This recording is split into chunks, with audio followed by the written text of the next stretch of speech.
har jo nå pakket som om jeg skal på en litt mer alpin tur. Tenk deg hvis noen i turfølget ditt blir tatt av skred, og utstyret ditt funker ikke fordi du skulle spare på noen gram.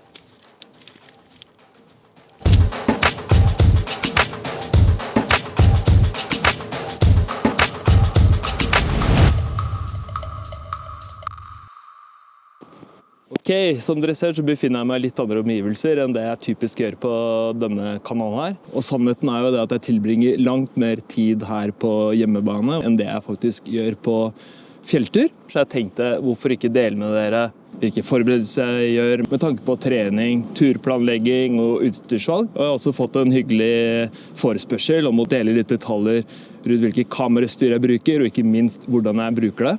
Hva var det neste jeg skulle si?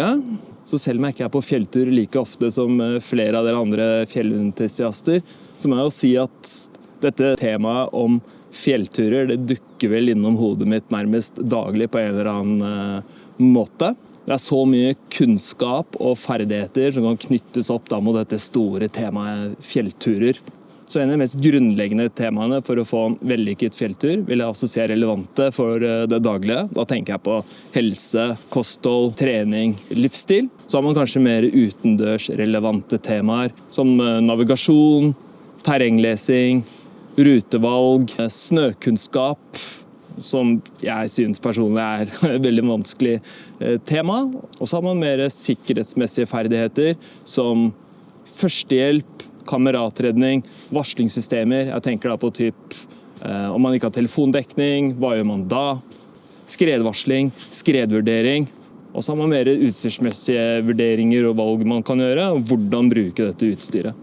Så jeg ønsker å være så åpen og ærlig jeg kan om hvilke vurderinger jeg gjør, og hvilke erfaringer som jeg og mine kompiser har. Hvis noen har noen betenkeligheter eller noe kritikk, helst konstruktiv, til hvordan jeg og vi gjør ting, så ønsker jeg veldig gjerne at du legger igjen en kommentar i kommentarfeltet. Vi er alle her for å lære og å bli bedre på det vi gjør. Så det var bare litt om veien videre for denne kanalen. Det kommer til å være mest turvideoer, men jeg kommer til å krydre opp med litt av disse bak scenene videoene, ok? Så jeg tenkte å gå gjennom med dere, og jeg typisk pakker i dagstursjekken for litt alpine turer i høyfjellet. Ok, så da setter vi i gang. Jeg har mye rart utenpå sekken. Jeg liker egentlig å pakke mest mulig i sekken. Minst mulig sjanse for at ting detter av, men noe må være lett tilgjengelig også. Så vi kan starte da. Hjelm.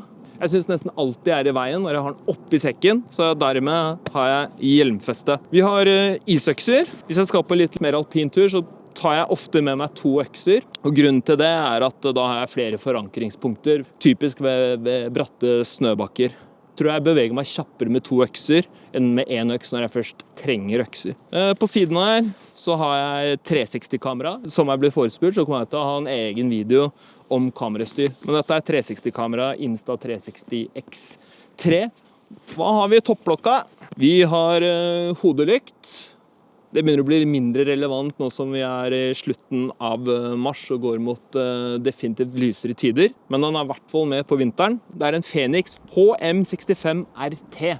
Den koster omtrent 1200 spenn og er utrolig enkel i bruk. Så har vi skarjern. Det er noe av det jeg har båret med meg på mange turer uten å ha brukt. I tilfelle så er det skarjern til Rando-skiene mine, som er Dynafit Speed 76. Jeg er ingen skiekspert. Jeg har bare kjøpt de skiene Alex mente at det kanskje kunne passe for meg, og jeg kjøpte de blindt. Sjekk en annen kanal om du trenger råd når det gjelder ski, ok? Disse skarjerne, kjempegode å ha om du går opp en litt bratt og hard flanke. Det gir deg mer trygghet, du kan bevege deg raskere. Inrich satellittkommunikasjonsenhet, sa jeg det riktig?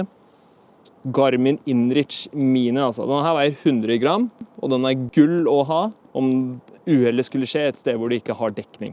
Okay? Du må også betale et abonnement for det. Jeg tror det koster 150 kroner i måneden eller noe. Og det hender at jeg løper med det her når jeg trener her i skogen. Batterier til kameraene mine. Hovedkamera er det jeg filmer med nå. Det er for øvrig et Sony A6700. Det finnes ikke noe fasit på kameraet her. Nå går vi mot lysere tider. Solkrem. Skal vi se, hva har vi her da? Ok, så er en liten pose med diverse oppi. Og her ligger kanskje litt vel lite tilgjengelig til, men det er kompass, tilfelle. Nå går jeg jo med Garmin Forerunner klokke, som har innebygd kart. Du kan laste det ned fra Kartmannen. Du kan også laste ned fra frikart.no. Så det en pose med litt Divi oppi her. Her strips, om det skulle trengs. Toalettpapir, en rull med gaffateip, en bitteliten kveil med 2 eller 3 millimeter tau. Og så en sånn frontklipp til Dynafit feller. Så går vi til hovedrommet. Bruker veldig ofte disse Powerade-flaskene. Det som i butikkhyllene ser ut som spylevæske. Men grunnen til at jeg bruker de, det fordi for det første de lette. For det andre så synes jeg de rommer sånn passe mye. De rommer en halv liter hver.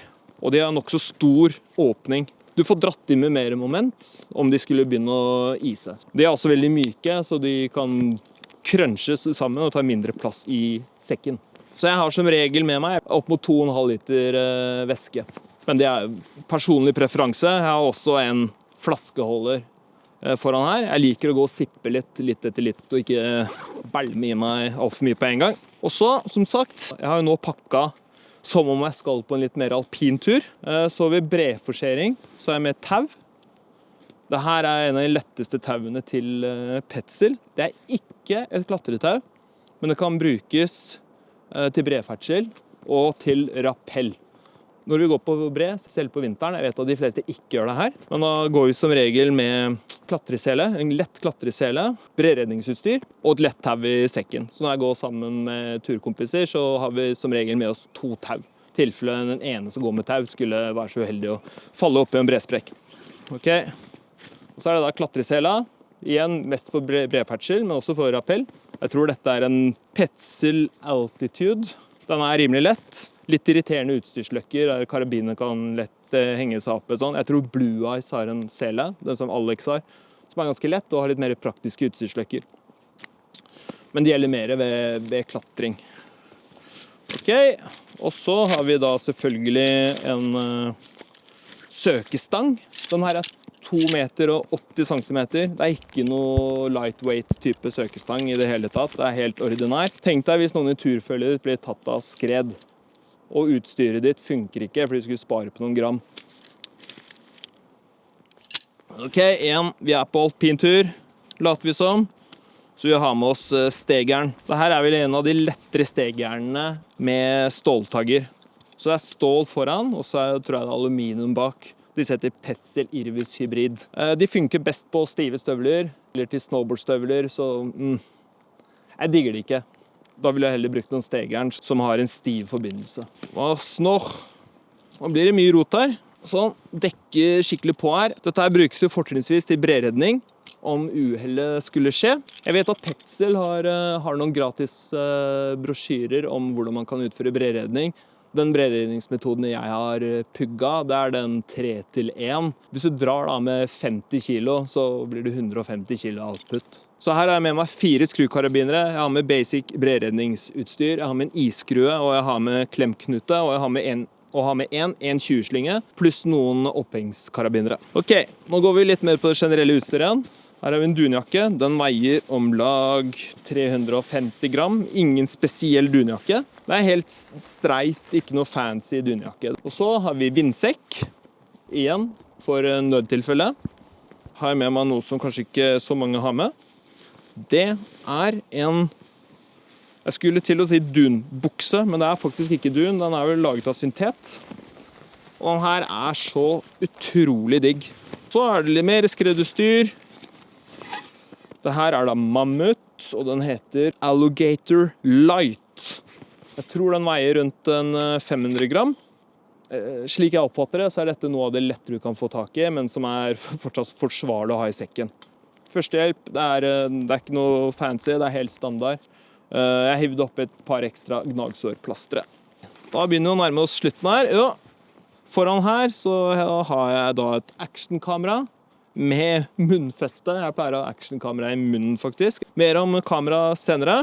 Jeg må ikke glemme kartblad. Så her har vi kartblad igjen fra Morten og Julie Helgesen. De har dette Glittertind forlag. Dette settet med kartblader over Norges 2000 metere. De kjempehendige å ha med på tur, og det laget av sånn, hva kaller man det, neverteer papir. Og her har de inntegnet de forskjellige Crux-kategoriene også. Så kan jeg fortelle litt om skifeste. Så det fine med den sekken her da, som for øvrig er en Blue Ice Firecrest 38. Jeg synes oppunder 40 liter er veldig fint volum for dagsturer i fjellet. Så har de da denne her kroken her, og den løkka her nede. Du kan faktisk feste skiene på sekken uten å måtte ta av deg sekken. Jeg tok tiden sist, og jeg hadde ikke øvd noe særlig i forkant. Det tok meg 2 minutter. Da tror jeg vi har gått gjennom det aller meste. Hvis det er noe jeg ikke har gått igjennom, så gjerne spør i kommentarfeltet. Jeg svarer gledelig. Så det var alt for i dag. Jeg håper det her skal komme til nytte, og gjerne legge inn en kommentar om hva annet dere ønsker at jeg skal dele når det gjelder forberedelser til tur. Ok, da setter vi strek for nå. Ha det bra.